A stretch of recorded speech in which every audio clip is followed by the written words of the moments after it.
आज मेरी तबीयत ठीक नहीं है, हम कल बात करेंगे। मैंने हाँ बोला और फोन रख के सो गया। रात के 2 बजे अचानक से मेरी आंख खुली। न जाने कैसे उसका नंबर मिला दिया। उसका नंबर दूसरी लाइन पर मसरूफ था। 5 मिनट बाद मुझे वापस कॉल आई। उसकी छोटी बहन बोली कि मोबाइल मेरे पास है और आप ही सो रही हैं। अगले दिन सुबह से शाम हो गई लेकिन उसने मुझसे राब्ता नहीं किया। मैंने दोबारा से कॉल की और देखा तो फिर से नंबर मसरूफ मिला आ रहा था। 1 मिनट बाद कॉल बैक आई और उसने मुझे कहा कि मैं कज़न से बात कर रही थी। मैं खामोशी से उसकी बात सुनता रहा और फिर कुछ वक्त तक हम दोनों खामोश रहे। फिर वो कहने लगी कि अगर ऐसे ही खामोश रहना है तो मुझे बता दो, मैं कॉल बंद कर दूं। मैंने मुस्कुराकर कहा जैसे तुम्हें ठीक लगे। उसने कहा कि ओके, अब मुझे कॉल मत करना। बस ये कहकर उसने कॉल बंद कर दी।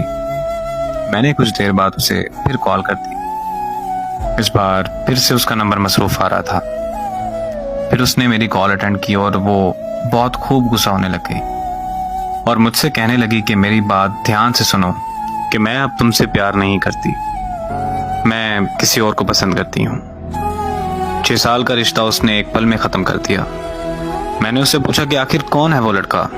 वो मुझसे कहने लगी तुम होते कौन हो मेरी लाइफ में इंटरफेयर करने वाले। मैंने उससे कहा कि यार मैं तुमसे प्यार करता हूँ, तुम मुझे भूल गई। इतने में उसको किसी और की कॉल आई और उसने मेरी कॉल कट किए बगैर उसकी कॉल रिसीव कर ली। मैंने कॉल कट नहीं की। कुछ देर बाद उसने कॉन्फ्रेंस कॉल ले ली। कॉन्फ्रेंस कॉल में लड़का बोला कि हाँ भाई, तुम्हें क्या मसला है। तो मैंने कहा कि तुम होते कौन हो मुझसे ये पूछने वाले। तो वो मुझे कहने लगा कि ओ यार कॉल कट करो और सो जाओ। तो साथ में ही वो बोली कि नहीं जान, ये ऐसे बात नहीं मानेगा, आप इस पागल को इग्नोर करें और मुझसे बात करें। तो वो लड़का बोला कि हाँ मैं भी तो देखूं कि ये कब तक कॉल कट नहीं करता। मोहब्बत में सितम की मिसाल और क्या तुम में। मैंने अपने महबूब को किसी और के साथ रोमांस करते देखा है। वो वक्त गुजरता गया और मैंने बहुत मुश्किल से खुद को संभाला। 3 साल बाद मुझे एक रॉन्ग नंबर से कॉल आई। मैं कॉल अटेंड करते ही उसकी आवाज पहचान गया। वो बोली कि कैसे हो तुम। मैंने उसे कहा कि तुम काम की बात करो बस। तो कहने लगी कि तुम मुझसे अभी तक नाराज हो। मैं खामोश रहा और फिर पूछा उसने कि तुमने शादी कर ली। तो मैंने पूछा कि तुमने कर ली।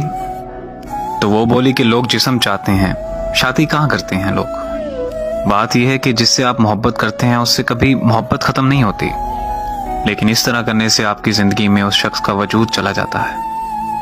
और जिंदगी में मोहब्बत होती है, लेकिन उस मोहब्बत का मतलब एक शख्स से वफा करना होता है। और खुदारा मेरी उन लोगों से गुजारिश है कि जिस्मों से खेलकर मोहब्बत के नाम को बदनाम मत कीजिए।